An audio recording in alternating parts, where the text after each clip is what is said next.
नमस्कार, मैं हूं मनीष कुमार मिश्रा। अपनी यूट्यूब मंच मनीष मिश्रा पे स्वागत करता हूं। आज एक अति महत्वपूर्ण विषय की चर्चा, जिसकी चर्चा पूरे देश में हो रही है।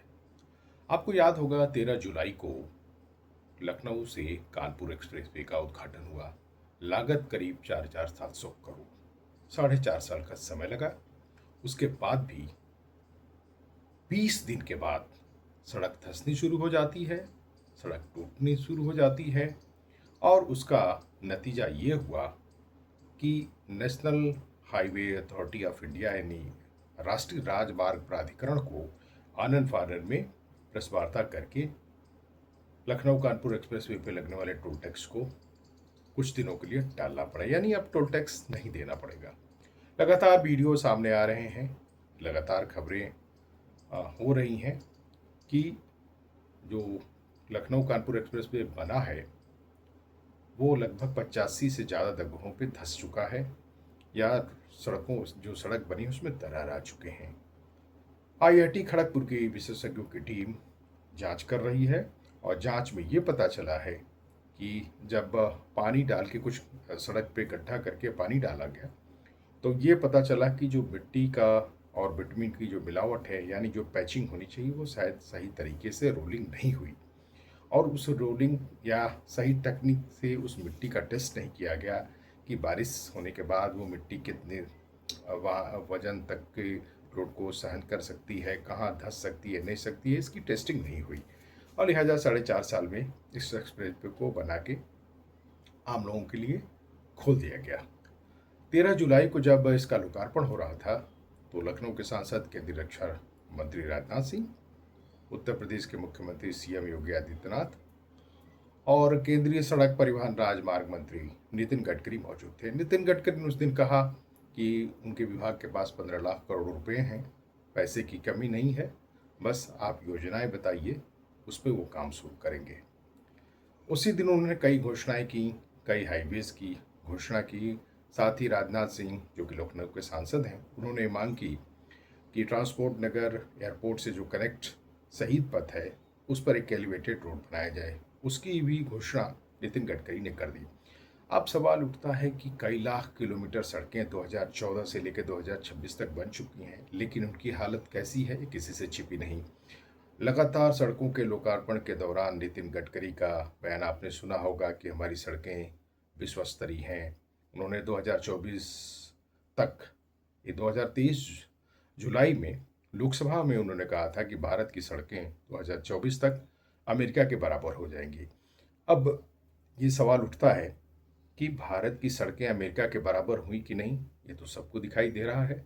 जो सड़कें बनी उसकी गुणवत्ता क्या है कि अप्रैल में दिल्ली से देहरादून एक्सप्रेसवे का उद्घाटन होता है, उसके कुछ दिन बाद भी बड़े कई जगह उसमें गड्ढे पाए जाते हैं। जो पुल बने हैं, जो स्ट्रेच फ्लाईओवर बने हैं, उसमें भी कई जगह दरारें हैं, कई जगह मिट्टी धंसी हुई, यानी गुणवत्ता से समझौता। और हुआ क्यों? जिस मेन कंपनी को ठेका दिया गया इन सड़कों के निर्माण के लिए, एक्सप्रेसवे के लिए, उन कंपनियों ने अपने काम को सबलेट किया। सबलेट के कारण जो सब कंट्रैक्टर थे उन्होंने घटिया क्वालिटी की सामग्री यूज की। अपने लाभ के चक्कर में उन्होंने गुणवत्ता से, यानी जो कंस्ट्रक्शन या सड़क बनाई की जो क्वालिटी है, जो बिटमिन है, जो ललकतरा इस्तेमाल होता है, जो गिट्टी इस्तेमाल होती है, जो मिट्टी होती है, उन सब चीज़ों से समझौता किया ताकि उनको भी कुछ बचत हो सके। अब लिहाजा मेन कंट्रैक्टर ने सब कंट्रैक्टर को दिया, सब कंट्रैक्टर ने और लोगों से, जो आसपास के स्थानीय लोग हैं, उनके साथ संपर्क करके गिट्टी की सप्लाई, बालू की सप्लाई, अलकतरे की सप्लाई इस तरह से ली। तो हर जगह, हर चैनल में, यानी हर चरण में कहीं ना कहीं कमीशन, भ्रष्टाचार, लाभ, इन तीनों चीज़ों का मिश्रण दिखा, जिससे सड़क की क्वालिटी जो है, सड़क की जो गुणवत्ता है, वो पूरी तरह से, एक तरह से कहें, कोलैप्स हो गई पूरी तरह से। एक तरह से उसके साथ समझौता हुआ। अब सवाल ये उठता है कि सड़कों के निर्माण में समझौता क्यों? जिस सड़क से, जिस एक्सप्रेसवे से लाखों वाहनों को गुजरना है, उस पर समझौता क्यों? क्या जो पीएम नरेंद्र मोदी हैं, उन्होंने 2014 में एक नारा दिया कि मैं न खाऊंगा न खाने दूंगा। आखिर उनके अधीन जो भी मंत्रालय हैं, जो भी उनके सहयोगी मंत्री हैं, वो अपने विभागों को एक अच्छे तरह से हैंडल क्यों नहीं कर पाते? जो भी उनको कार्य सौंपा गया वो कार्य क्यों नहीं हो पाता? ये बड़ा सवाल है। और पीएम नरेंद्र मोदी जी प्रगति के जरिए हर केंद्र सरकार की जो योजनाएं परियोजनाएं हैं उसकी समीक्षा करते हैं। उन्होंने बल्कि कहा भी था कि स्पेस टेक्नोलॉजी का इस्तेमाल करके उस सड़कों के निर्माण की क्वालिटी को भी देखते हैं, परखते हैं।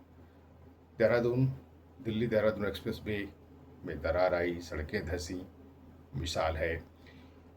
दिल्ली से मुंबई के लिए जो हाईवे एक्सप्रेस वे बना है, जिसमें दावा नितिन गडकरी था कि 12 घंटे में वो दिल्ली से मुंबई पहुंचेंगे, उसमें भी काफ़ी कई जगह सड़कें टूटी हैं। गुजरात का जो कुछ पैच वर्क है, कुछ पैकेट जो है वो राजस्थान में है, वहाँ पे सड़कें टूटी हैं, धंसी हैं, उसका रिपेयरिंग का काम हो रहा है। इसी तरह से देश में कई ऐसे राष्ट्रीय राजमार्ग हैं, नेशनल हाईवे हैं, जहाँ लोकार्पण के बाद से ही सड़कों में दरार, सड़कें टूटने लगी, सड़कें धंसने लगी। आखिर प्रधानमंत्री नरेंद्र मोदी जी 2047 तक विकसित भारत की बात करते हैं। ऐसे में जब हमारा आधारभूत संरचना ही कमजोर होगी तो विकसित भारत का सपना कैसे सही होगा, कैसे सच साबित होगा, और विकसित भारत के संकल्प को हम कैसे पूरा कर पाएंगे, ये बड़ा सवाल है। तो कुल मिला के जिस तरह से केंद्रीय सड़क परिवहन मंत्रालय काम कर रहा है, जिस तरह से लखनऊ कानपुर एक्सप्रेस वे का निर्माण हुआ, जिस कंपनी को ठेका दिया गया, उस कंपनी के जो मालिक हैं प्रदीप जैन, उनके भाई नवीन जैन आगरा के मेयर थे, वो फिलहाल बीजेपी के राज्यसभा के सांसद हैं। अब खबर एक निकल के आ रही है कि नेशनल हाईवे अथॉरिटी ने कहा था कि पीएनसी को नॉन परफॉर्मिंग कंपनी घोषित करेंगे, जिसका परिणाम हुआ कि उसके शेयर में गिरावट आई। लेकिन आज ही एक खबर आई है कि पीएनसी की तरफ से कहा गया है कि उसे नॉन परफॉर्मिंग कंपनी घोषित नहीं किया गया है, बल्कि उसे नोटिस दिया गया है। अब सवाल उठता है कि एनएचआई की तरफ से नॉन परफॉर्मिंग की नोटिस दी गई है, या घोषित किया गया है, या नोटिस दिया गया है। हालांकि खबर ये भी है कि 3,500 कुछ करोड़ के ठेके उनको बाराबंकी से लेके लखनऊ के बीच जो एक नेशनल हाईवे का पैकेट बनना है, उसका काम उनको मिल गया है।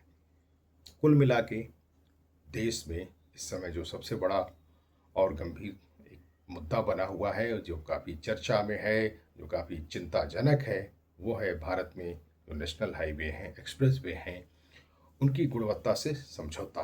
और कहीं न कहीं जो भी सड़कें बनी वो टूट गई, वो धंस गई। आखिर क्यों? भ्रष्टाचार पे लगाम कब? सड़कों के निर्माण में गुणवत्ता से समझौता पे लगाम कब लगेगी? ये तो केंद्र सरकार बताएगी, क्योंकि केंद्रीय सड़क परिवहन मंत्रालय जो है वो केंद्र का विभाग है। अब राज्य सरकारों की हालत भी आप देख सकते हैं कि जो भी राज्य लोक निर्माण विभाग है, जो राज्य स्तर पर सड़कों का निर्माण करता है, उनकी भी हालत खस्ता ही है। तो कुल मिला के अगर आधारभूत संरचना की बात दावे किए जाते हैं कि कई 37 किलोमीटर प्रति दिन के हिसाब से सड़कों का निर्माण हो रहा है। इससे किसको फ़ायदा हो रहा है? इससे देश को क्या मिला? अगर एक दिन में 37 किलोमीटर सड़क बनी, 10 किलोमीटर ही बननी चाहिए, लेकिन उस 10 किलोमीटर सड़क में एक ड्यूरेबिलिटी होनी चाहिए, एक टिकाऊपन होना चाहिए कि वो सड़क अगर बनती है तो 5 साल तक उस सड़क में कोई कमी ना हो, कहीं ना वो सड़क धंसे, न टूटे, ना उसकी रिपेयरिंग करनी।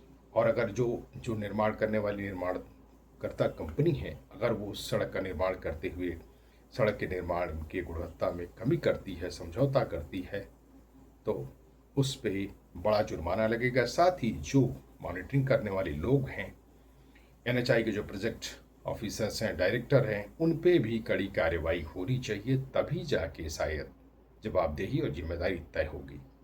तो दोस्तों, आप हमारे यूट्यूब चैनल के साथ जुड़े रहिए, इसको देखिए, सब्सक्राइब करिए, इससे मेरा भी हौसला बढ़ेगा और मैं आपको अलग अलग विषयों पे जो देश हित से जुड़े हैं, आम लोगों से जुड़े हैं, उस विषय को लेके चर्चा करूँगा। तब तक जी इजाज़त, नमस्कार।